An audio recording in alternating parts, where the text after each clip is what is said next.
قد افلح المؤمنون۔ آج سورہ مومنون کی پہلی آیت کا بیان ہے۔ کل سورہ حج کی آیت نمبر 78 مکمل ہوئی، سورہ حج مکمل ہو گئی۔ سورہ حج سے اگلی آیت ہے سورہ مومنون، آج اس کی پہلی آیت کا بیان ہے۔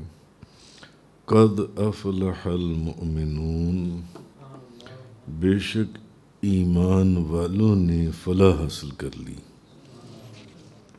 ایمان والوں نے۔ اب اس کی پہلی آیت کا بیان شروع کرنے سے پہلے نہایت مختصر سا تعارف کہ سورہ مومنون جو ہے یہ مکہ مکرمہ میں نازل ہوئی اور اس میں 118 آیات اور 6 رکوع ہیں، جیسے کہ سورہ حج کی 78 آیات تھیں، اس میں 118 آیات ہیں۔ اور اس سورت کی ابتدا جو ہے وہ مومنوں کی کامیابی اور مومنوں کے اوصاف اور آخرت میں ان کی جو جزا ہے وہ بیان کی گئی ہے۔ تو مومنوں کی جزا، مومنوں کے اوصاف، ایمان والوں کی کامیابی، اس وجہ سے اس سورت کا نام سورہ مومنون رکھا گیا جن سے۔ تو حضرت یزید بن بابنوس رضی اللہ تعالی عنہ سے مروی ہے کہ ہم نے حضرت بی بی عائشہ صدیقہ طیبہ طاہرہ عابدہ رضی اللہ تعالی عنہا سے ہم نے عرض کیا کہ اے ام المومنین، نبی کریم صلی اللہ علیہ وسلم کے اخلاق کیسے تھے؟ ہمیں حضور کے اخلاق کے متعلق بتائیں۔ تو ارشاد فرمایا کہ حضور صلی اللہ علیہ وسلم کا خلق قرآن تھا، قرآن تھا۔ پھر فرمایا تم سورہ مومنون پڑھتے ہو تو پڑھو۔ چنانچہ انہوں نے قد افلح المؤمنون سے لے کر 10 آیات پڑھیں، 10 آیات۔ تو بی بی عائشہ صدیقہ طیبہ طاہرہ زاہدہ عابدہ رضی اللہ تعالیٰ عنہا جب انہوں نے 10 آیتیں پڑھ دیں تو بی بی عائشہ نے فرمایا کہ رسول اللہ صلی اللہ علیہ وسلم کے اخلاق ایسے تھے، حضور کے اخلاق ایسے، یعنی اس صورت میں مومنوں کی جو آخرت میں جزا ہے اس کا بھی بیان کیا گیا ہے۔ اس صورت میں مومنوں کی، ایمان والوں کی اوصاف بیان کی گئی ہیں۔ اس صورت میں مومنوں کی، ایمان والوں کی کامیابی کا ذکر کیا گیا ہے۔ تو جب انہوں نے پہلی 10 آیات پڑھ دیں تو بی بی عائشہ فرمانے لگیں حضور کے اخلاق ایسے تھے، ایسے تھے جن سے۔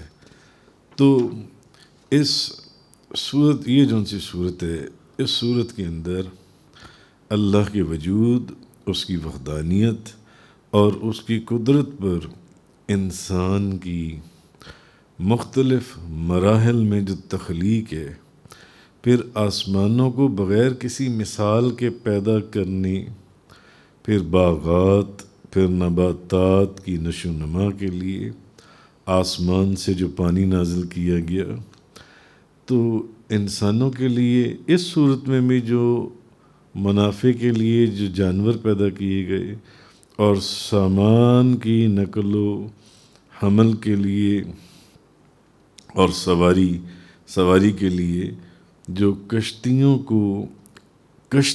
کو اور بحری جہازوں کو، کشتیوں کو انسان کے تابع کرنے کے ساتھ دلائل دیے گئے ہیں اللہ کی طرف سے۔ اور پھر مشرکین جو تکلیفیں دیتے تھے، مشرک کافر جو تکلیفیں دیتے تھے، ان اذیتوں کے اوپر اللہ تعالیٰ نے اپنے محبوب کو تسلی دی ہے۔ پہلے بھی یہ آپ کئی صورتوں میں اس کی تفسیر پڑھ آئی ہیں۔ تو اللہ تعالیٰ نے حضرت نوح، حضرت ہود، حضرت موسیٰ، حضرت ہارون، حضرت عیسیٰ اور ان کی والدہ حضرت بی بی مریم کے واقعات ساتھ بیان کیے ہیں۔ اچھا، پھر قیامت کے دن لوگوں کو سعادت مند اور بدبخت دو گروہوں میں تقسیم کر دیا جائے گا۔ قیامت والے دن دو گروہ ہوں گے، ایک سعادت مند اور ایک بدبخت، یہ دو گروہ ہوں گے۔ ان میں تقسیم، ان کا بھی ذکر کیا گیا ہے اس صورت کے اندر۔ پھر مسلمانوں پر، ایمان والوں پر جو لوگ ہنستے تھے اور مذاق اڑاتے تھے، تو ان کی سرزنش کی گئی ہے، ان کا ذکر کیا گیا ہے۔ بہرحال وہ ساتھ ساتھ آتا جائے گا اگلی آیات کے اندر۔ تو فرمایا قد افلح المؤمنون، بے شک ایمان والے کامیاب ہو گئے۔ اب ایمان والوں کو بشارت دی گئی ہے کہ ایمان والے جو ہیں وہ اللہ کے فضل سے اپنے مقصد میں کامیاب ہو گئے، اللہ کے فضل سے۔ نہ کافر، نہ مشرک، نہ منافق، ایمان والے وہ اللہ کے فضل سے اپنے مقصد میں کامیاب ہو گئے، اور ہمیشہ ہمیشہ کے لیے جنت میں داخل ہو کر ایمان والے جو ہیں ہر ناپسندیدہ چیز سے نجات پا جائیں گے۔ ایمان والے جو ہیں بس کامیابی ان کے لیے، فلاح ان کے لیے، ایمان والوں کے لیے۔ دیکھیں، موت جو ہے یہ ہر ایک کو آنی ہے۔ موت، ہر ایک نے موت کا مزہ چکھنا ہے، ہر کسی نے، اور پھر اس نے اس دنیا سے جانا ہے۔ ہر کسی نے موت کا جو ایک کڑوا ترین ذائقہ ہے، موت کے وقت کی جو کیفیات ہیں، وہ بھی قرآن کریم ہی کے درس میں پہلے میں کئی دفعہ اس کے اوپر لیکچر گزر چکے ہیں ہمارے۔ تو قیامت کے دن سب کو اپنے اعمال کا بدلہ مل جانا ہے۔ جس نے جو عمل کیا ہے اس کو اس کا بدلہ ملنا ہے، اور جسے اس دن، قیامت والے دن، جسے جہنم کے عذاب یا جو عذابات ہیں جہنم کے عذاب سے بچا لیا گیا، اور ہمیشہ ہمیشہ کی بے مثل نعمتوں کی جگہ جو جنت ہے اس میں داخل کر دیا گیا، اصل حقیقت میں وہی کامیاب ہے۔ بس وہ کامیاب ہے جس کو جہنم کے عذاب سے بچا لیا گیا، اور حقیقی طور پر جو ان سے جو جنت کی بے مثل نعمتیں ہیں ہمیشہ کے لیے اس میں داخل کر دیا گیا، وہ اصل میں کامیاب ہے۔ اللہ تبارک و تعالیٰ نے جیسے سورہ آل عمران میں ہم پڑھ رہے ہیں، ہر جان موت کا مزہ چکھنے والی ہے۔ ہر جان نے موت کا مزہ چکھنا ہے، ہر جان۔ قیامت والے دن تمہیں تمہارے اجر پورے پورے دے دیے جائیں گے۔ تو جسے آگ سے بچا لیا گیا اور جنت میں داخل کر دیا گیا وہ کامیاب ہو گیا۔ جس کو جہنم کے عذابات سے بچا لیا گیا اور جنت میں داخل کر دیا گیا، یہ کامیابی اب ہمیشہ ہمیشہ کی، نہ ختم ہونے والی کامیابی، وہ کامیاب ہے۔ قرآن ہے وہ کہہ رہے، قرآن مجید فرقان حمید وہ کامیاب ہے، وہ کامیاب ہو گیا۔ اب جہنم سے بچنے اور جنت میں داخل ہونے کے لیے ہم کہتے ہیں نا یا اللہ ایمان پر خاتمہ عطا فرمانا۔ جہنم سے بچنے اور جنت میں داخل ہونے کے لیے ایمان پر خاتمہ لازم ضروری ہے۔ ایمان پر خاتمہ ہوگا تو جہنم سے بچا جا سکتا ہے، ایمان پر خاتمہ ہوگا تو جنت میں داخل کیا جائے گا۔ اسی لیے ہم دعا مانگتے ہیں اپنی دعا میں، یا اللہ زندگی بھی ایمان والی اور خاتمہ بھی ایمان والا، یا اللہ ہمارا خاتمہ بالایمان ہو۔ اگر ایمان پر خاتمہ نہ ہوا تو جو مرضی کر لیں پھر یہ معاملہ حل نہیں ہوگا۔ تو جہنم سے بچنے اور جنت میں داخل ہونے کے لیے ایمان پر خاتمہ ضروری ہے۔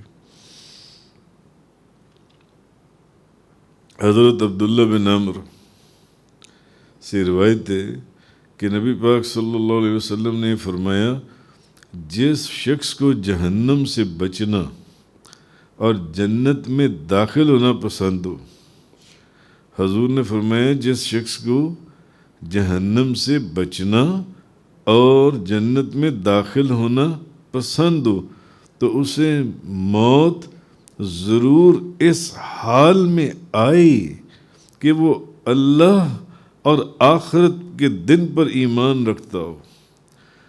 ضروری ہے کہ اس کو موت اس حال میں آئے کہ وہ اللہ اور آخرت کے دن پر ایمان رکھتا ہو۔ جس معاملے کو وہ اپنے لیے پسند کرتا ہو وہی معاملہ وہ دوسروں کے لیے بھی پسند کرتا ہو۔ اب موت کا وقت کسی کو پتہ ہی نہیں ہے، کسی بھی وقت کسی کو بھی موت آ سکتی ہے، کسی کو بھی موت آ سکتی ہے۔ اب موت کا وقت کسی کو پتہ نہیں ہے، اس لیے ایمان پر ثابت قدم رہنا اور پھر ہر سانس اور ہر قدم پر اس کی حفاظت کرنا یہ بہت ضروری ہے، کیونکہ اگر ایمان پر موت نہ آئی تو پھر نہ تو جنت میں داخل ہے نہ جہنم سے بچاؤ ہے۔ موت کا وقت کسی کو پتہ ہی نہیں ہے، معلوم ہی نہیں ہے کہ موت تو کسی بھی وقت آ جائے گی، کسی بھی وقت آ سکتی ہے۔ اس لیے اب چونکہ موت کسی بھی وقت آ سکتی ہے، آدھی رات کے وقت آ سکتی ہے، نیند کے اندر آ سکتی ہے۔ ہم دیکھتے ہیں کئی لوگوں کو ہارٹ اٹیک ہوتا ہے، نیند میں ہی ختم ہو جاتی ہیں۔ میرے اپنے دو ملنے والے لوگ نوجوان، اور یہ بھی نہیں کہ کوئی بوڑھے، نوجوان رات کو ٹھیک ٹھاک سوئیں، صحت مند خوبصورت نوجوان، رات کو سوئیں، رات کو ہارٹ اٹیک ہوئے، صبح ہوا۔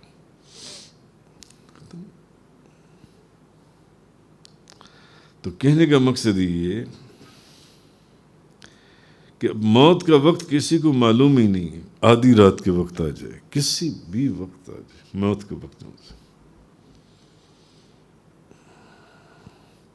اس لیے ایمان پر ثابت قدم رہنا اور پھر اس کی حفاظت کرنا، اس کی حفاظت کی پوری کوشش کرنا بہت ضروری ہے، تاکہ موت کے وقت، جس وقت موت آئے اس وقت ایمان سلامت ہو اور قیامت کے دن جنت میں داخلہ نصیب ہو سکے۔ کیونکہ جہنم سے بچاؤ اور جنت میں داخل ہونے کے لیے ایمان پر خاتمہ بہت ضروری ہے، بہت ضروری ہے، بعض بزرگوں کو میں نے دیکھا قدم قدم کے اوپر ہر 5-10 منٹ کے بعد وہ کلمہ شریف پڑھتے تھے. کلمہ پڑھنا. تو سورہ مومنون کی ابتدائی جو شروع کی 10 آیات ہیں، حضرت عمر بن خطاب فرماتے ہیں کہ جب نبی پاک صلی اللہ علیہ وسلم پر وحی نازل ہوتی تو آپ کے چہرہ اقدس کے پاس مکھیوں کی بھن بھناہٹ کی طرح آواز سنائی دیتی. جب حضور پر وحی نازل ہوا کرتی تھی تو آپ کے چہرے کے پاس مکھیوں کی بھن بھناہٹ کی آواز آتی تھی. ایک دن وحی نازل ہوئی تو ہم کچھ دیر ٹھہرے رہے. جب یہ کیفیت ختم ہوئی تو نبی پاک صلی اللہ علیہ وسلم نے قبلے کی طرف منہ کر قبلے کی طرف قبلہ رو ہو کر اپنا چہرہ انور ادھر کر آپ نے یہ دعا مانگی، اے اللہ ہمیں زیادہ عطا کرنا، کمی نہ فرمانا. اے اللہ ہمیں زیادہ عطا کرنا، کمی نہ فرمانا. ہمیں عزت دینا، ذلیل نہ کرنا. یہ دعا کون کر رہا ہے؟ نبی پاک صلی اللہ علیہ وسلم.